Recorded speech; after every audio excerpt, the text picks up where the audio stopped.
თუ როგორ უნდა მოიქცეს რამადანში ფეხმძიმე ქალი ან რომელსაც ჩვილი ბავშვი ყავს და ძუძუს იკვებობს. ასეთ შემთხვევაში გინდა ფეხმძიმე იყოს, გინდა მეზუძური, მას ნება აქვს არ იმარხოს. ნება აქვს არ იმარხოს და შემდგომ როცა ამ ტვირთისგან გათავისუფლდება, იმის შემდეგ იმარხოს. ნება აქვს ვთქვით. შეიძლება თქვა ფეხმძიმე არის, მაგრამ ფიზიკურად აღნაგობით იმდენად ძლიერად და ჯანიანი არის, რომ შეუძლია მას მარხვა და არანაირად არ გაუჭირდეს.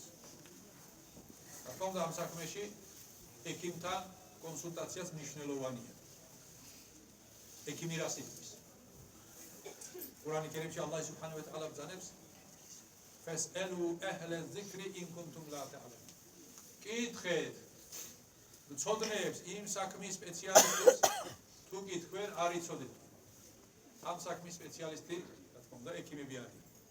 და ექიმებს უნდა ვკითხოთ, რომ რამე რისკი ხომ არ არის, შეიძლება ფიზიკურად რაიმე დიდ შიმშილს, დიდ სიმძიმეს არ გრძნობდეს, მაგრამ არსებობდეს ისეთი საფრთხე, რომელიც ჩვენ ვერ გავთვალოთ წინასწარ. იგივენაირად, მეზუძურ ქალსაც შეუძლია შეწყვიტოს მარხვა, ან შეუძლია იმარხოს და კიდევაც თუ კი ბავშვს საჭმელი არ მიაკლდება, თუ კი ბავშვს საფრთხე არ შეექმნება. შეუძლია გააგრძელოს მარხვა, აქ მის არჩევანზეა.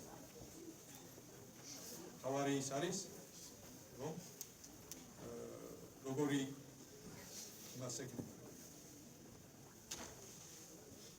რა შედეგს მოიტანს მისი მარხვა ამის კარგად განსაზღვრავად.